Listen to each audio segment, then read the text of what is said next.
అపోస్తుడైన పౌలు ఎఫెసీయులకు రాసిన పత్రిక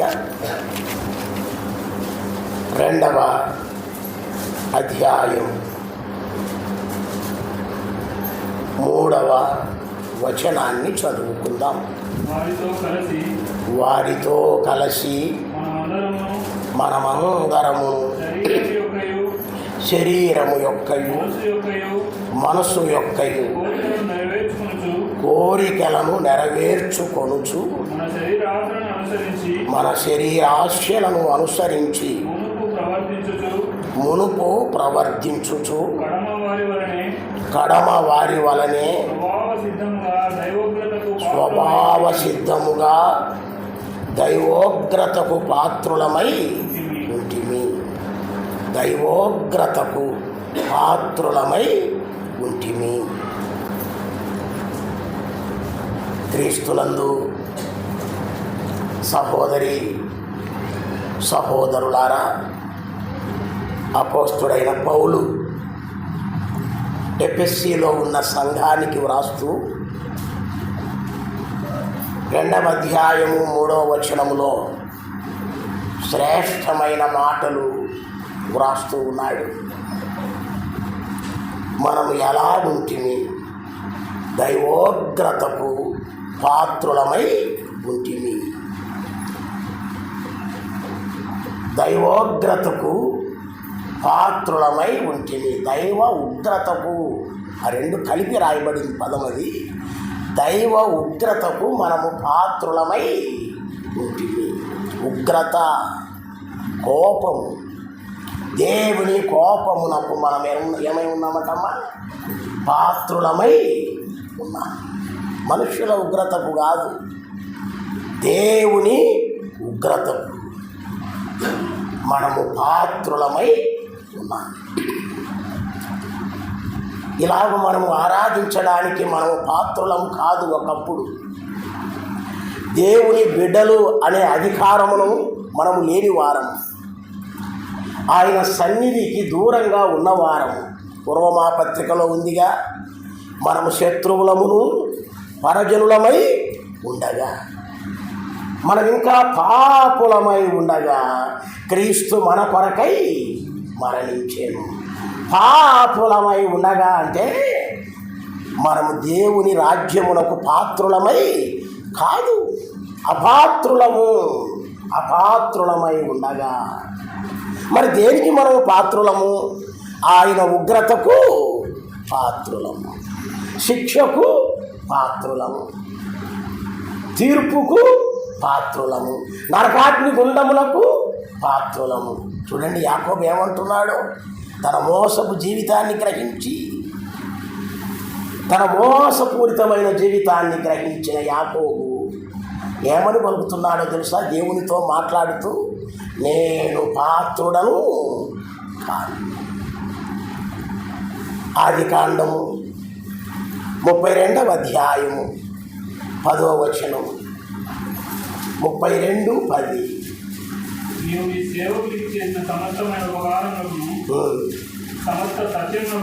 సమస్త సత్యమునకు అపాత్రుడను.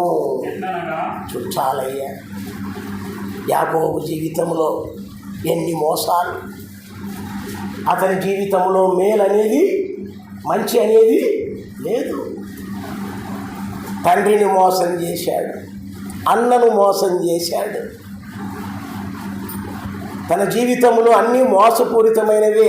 యాకోబు అనే మాటకు అర్థం మోసగాడు, సార్థక నామధేయుడు, తగిన పేరుకు తగినట్లుగా జీవించినవాడు, మోసగాడుగా ఉన్నవాడు గ్రహించాడు.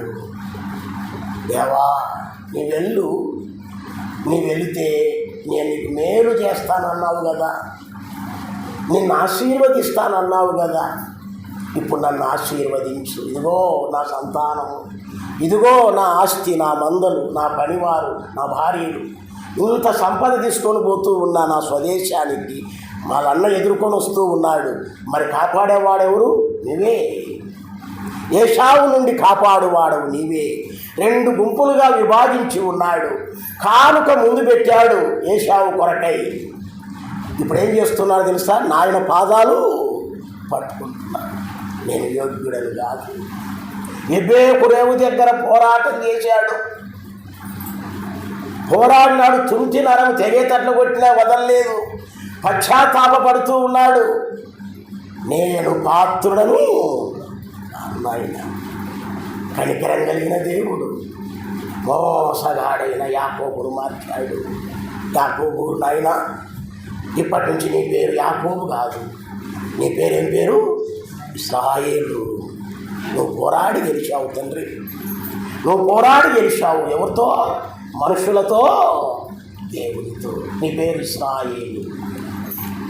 మార్చాడు యాకోబుని.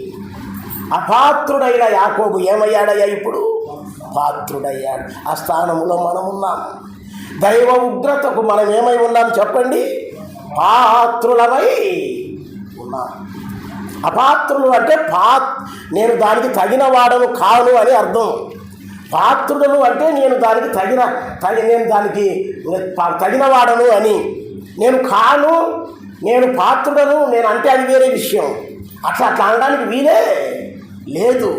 అపాత్రుడను, దౌర్భాగ్యుడను, పాపిని, శత్రువును అని ఒప్పుకుంటూ. అందుకనే ఎఫెసీయులకు పౌలు రాస్తూ మీ గత చరిత్ర, గత జీవితము ఒకసారి ఆలోచించుకోండి. నా జీవితము, నీ జీవితము ఎలా ఉందో ఒకసారి చూసుకోండి. మనమందరం ఎలా ఉన్నామంటాడు? దైవ ఉగ్రతకు పాత్రులమై ఉంటుంది. అలాంటి వారమైన మనల్ని కాపాడుటకు అసలు యేసు ప్రభు ఎలాంటి వాడండి? ఆయన అపాత్రుడా? ఆయన ఎలాంటి వాడు? మన స్తుతులకు గట్టి చెప్పండి అమ్మ. పాత్రుడై ఉన్నాడు సుమా.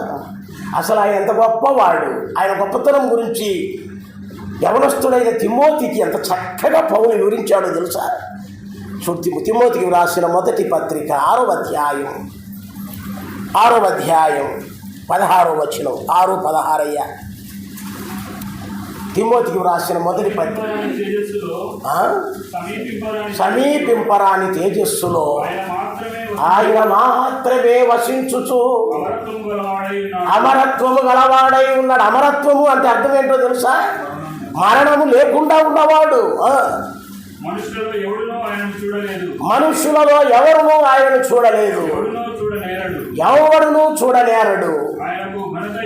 ఆయనకు ఘనతయు శాశ్వతమైన ప్రభావమును కలిగి ఉండునుగాక. ఆమేన్. అంత గొప్ప దేవుడు, పాత్రుడై ఉన్న దేవుడు మన కొరకై ఏమయ్యాడమ్మా? మరణమునకు పాత్రుడు అయ్యాడు. ఈ ఆరాధనా కార్యక్రమం అనేది ఎంత గంభీరమైంది. విశ్వాసి గుండె నీరైపోవాలా, కృతజ్ఞతతో నిండాలా. ఆ దేవుడు చేసిన మేలుకు మనం తలపోసుకుంటూ ఆయన ఆరాధించే వారిగా ఉండాలి. పాత్రుండా నీవే, పాత్రుండా నీవే, పాత్రుండా నీవే, మా ప్రభు నీవే.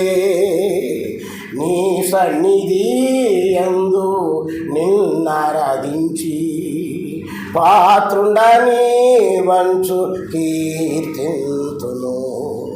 నేను కాదు నాయన, పాత్రుడను. ఎవరు పాత్రుడు? ఆయనే. మహామహుడు. ఆ సింహాసనాన్ని వదిలిపెట్టి మానవుడిగా భూమి మీదకి వచ్చాడు. కలువరి శిలువలో వధింపబడ్డాడు. మన కొరకై పశువుగా వధింపబడ్డాడు. ఆయన చేతుల్లో చీలలు, ఆయన పాదాల్లో చీలలు, ఆయన తలకు ముళ్ళ కిరీటము, ఆయన ప్రక్కన బల్లెపోటు. ఆయన మరణముకు అప్పగింపబడ్డాడు. చూడండి, మత్తయి సువార్త 26వ అధ్యాయము. మత్తయి సువార్త 26వ అధ్యాయము 66వ వచనం. నీకేమి తోచుచున్నదని అడిగాను. అందుకు వారు వీడు మరణమునకు పాత్రుడు. అమ్మా, ఆ మాట వచ్చిందా లేదు తల్లి? పాత్రుడు. ప్రధాన యాజకుడు అంటూ ఉన్నాడు. అక్కడ ఉన్న ప్రజలను అడుగుతూ ఉన్నాడు, దేవాలయమును పడగొట్టి 3 రోజుల్లో కడతాడంట. ఎంత గర్వంగా మాట్లాడుతూ ఉన్నాడు. సర్వేశ్వరుడైన శ్రీమంతుడు ఆ దేవుని కుమారుడని చెప్పుకుంటూ ఉన్నాడు. దైవదూషణ చేస్తూ ఉన్నాడు. మరి మీరేం చేయాలో చెప్పండి అంటుంటే వాళ్ళు చెప్పలేకపోతున్నారు. కొంతమంది అంటున్నారు, వీడు మరణమునకు పాత్రుడు, వీడు మరణమునకు వీడు వాడు అంటూ ఉన్నారు ఆయన్ని. ఆయన ఎంత గొప్ప దేవుడు. వీడు మరణమునకు పాత్రుడు, నీ కొరకై నా కొరకై ఆయన మరణమునకు ఏమయ్యాడు? పాత్రుడు అయ్యాడు. కొలసైలకు రాసిన పత్రిక 1వ అధ్యాయము 12వ వచనం. కొలసై 1:12 చదువు. పెద్దగుంది వచనం అది. ఈ సంగతి విననాడి నుండి మేమును నీ నిమిత్తం ప్రార్థన చేయడం మానక మీరు సంపూర్ణ జ్ఞానమును ఆత్మ సంబంధమైన వివేకం వారును ఆయన చిత్తమును పూర్ణంగా గ్రహించువారని ప్రతి సత్కార్యంలో సఫలమవుతూ దేవుని విషయమైన జ్ఞానములో అభివృద్ధి పొందుచు అన్ని విషయములలో ప్రభువును సంతోషపెట్టినట్లు ఆయనకు తగినట్టుగా నడుచుకున్నవారని ఆనందంతో కూడిన పూర్ణమైన ఓర్సును దీర్ఘ శాంతమును కనపరిచినట్లు ఆయన మహిమా శక్తిని బట్టి సంపూర్ణ బలముతో బలపరచబడవలనని తేజవాదులైన పరిశుద్ధుల స్వాస్థ్యంలో పారివారమవుటకు మనలను పాత్రులుగా చేసిన తండ్రికి మీరు కృతజ్ఞతాస్తుతులు చెల్లింపవలనని దేవుని బతిమాలు కొడుచు ఉన్న తండ్రికి ఆయన ఏం చేశాడు? మనల్ని తేజోనివాసులైన పరిశుద్ధుల స్వాస్థ్యములో పారివారగుటకు మనలను పాత్రులుగా చేసిన తండ్రి. ఆ తండ్రికి ఏమి చెల్లించాలా? కృతజ్ఞతాస్తుతులు చెల్లించాలని మిమ్మల్ని బతిమాలు కొలుచు ఉన్నా. ఒకప్పుడు దాంట్లో మనకు పాలిభాగం లేదు. తేజో నివాసులైన పరిశుద్ధులు ఉండే ఆ స్థలము పరలోక రాజ్యములో మనకు స్థానము లేదు. నరకాగ్ని గుండానికి పాత్రులముగా ఉండగా ఇదిగో పరిశుద్ధులకు స్వాస్థ్యమై ఉన్న పాడి భాగమై ఉన్న పరలోక రాజ్యములో మనకేం ఇచ్చాడు? ఆయన భాగము ఇచ్చాడు, పాత్రులుగా చేశాడు ఆయన మనల్ని. అందుకోసం మనం ఏం చెల్లించాలి? దేవునికి కృతజ్ఞతాస్తుతులు ఆ చెల్లించడానికే ఇప్పుడు మనం వచ్చాము. అసలు ఆరాధన అంటే ఇవ్వడమే. బాగా గుర్తించుకో తల్లి. వారమంతా అడిగావు నాయన్ని, ఈ సమయంలో నువ్వు నాకేమిస్తావంటూ ఉన్నాడు. ఇది ఆయనకి ఇచ్చే సమయమే కానీ అడిగే సమయము కాదు సుమా. వారమంతా నువ్వు అడుగు, నీకు ఇస్తాడు. ఇది శ్రేష్టమైన సమయం. ఆయనకి ఇవ్వడానికి నువ్వు వచ్చావు. నీ బలులు అర్పించు, నీ హృదయ బలులు అర్పించు, నీ హృదయ బలులు అర్పించు. నీ హృదయాన్ని కోరుకుంటున్నాడు, స్తుతులు కోరుకుంటున్నాడు, జిహ్వా ఫలాలు కోరుకుంటున్నాడు, స్తోత్రాలు కోరుకుంటున్నాడు, ఆరాధనలు కోరుకుంటున్నాడు, కానుకలు కోరుకుంటున్నాడు. సహాయం చేయి ప్రభువా అనకూడదు సుమా. అనుగ్రహించు ప్రభువా అనకూడదు. తీసుకో, చెల్లిస్తున్నాను ఆయన. నీవు చేసిన ఉపకారములకు నేనేమి చెల్లించు. ఇది ఇవ్వడమే ఆరాధన. ఎవరికి? మన ప్రభువుకు మనం చెల్లించాలా. గొప్పది ఆరాధన. విశ్వాసి దేవుణ్ణి ఆరాధించడం. అపాత్రులమై ఉంటుంది. ఇప్పుడు ఆయన మనల్ని ఏం చేశాడయ్యా?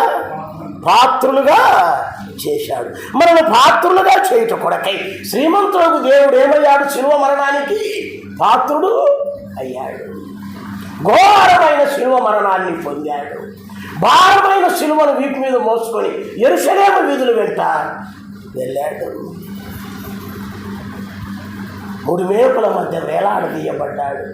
ఆకాశానికి భూమికి మధ్యన వేలాడదీయబడి శాపగ్రాహిగా అయిపోయాడు. మరణించి సమాధి చేయబడి 3వ దినమున మృత్యుంజయుడై లేచి అందరికీ అగుపడి పరలోకానికి వెళ్ళిపోయాడు. ప్రభు తిరిగి రానై ఉన్నాడు. నేనొచ్చు పర్యంతరము మీరిలాగు చేయుడి. ఏం చేయాలి నాయన? మీరిలాగు చేయుడి. నా మరణమును, నా పునరుత్థానమును ఏం చేయాలంట? ప్రచురము చేయండి. అందుకని కీర్తనాకారుడు అంటున్నాడు, దేవా నీవు చేసిన మేలుకు ఉపకారమునకు నేనేమి చెల్లించును నాయన. నీ ప్రజలందరి ఎదుట రక్షణ పాత్రను చేతపుచ్చుకొని నేను నిన్ను స్తుతించెదను. స్తుతించడానికి వచ్చాం, ఆరాధించడానికి వచ్చాం. అలాగూ మన ప్రభువును ఆరాధించి పాత్రుడై ఉన్నాడు. ఆయన ఆరాధనకు పాత్రుడు, ఆయన స్తుతి స్తోత్రములు పొందటానికి ఆయన పాత్రుడు, అర్హుడై ఉన్నాడు. ఆ గొప్ప దేవుణ్ణి ఆరాధించి మనం ముందుకు సాగే వారిగా ఉందాము. నరకాగ్నిగుండము తప్పించి నిత్య జీవానికి వారసురాలిగా చేసిన ఆ ప్రభు మన మధ్యన ఆత్మస్వరూపిగా సంచరిస్తూ ఉండగా పాత్రుడై ఉన్న ఆ ప్రభువుని మనం ఆరాధిద్దాం. మనల్ని పాత్రులుగా చేశాడు. అలాగూ మన ప్రభుని ఆరాధించి మనం ముందుకు సాగే వారిగా ఉందాం.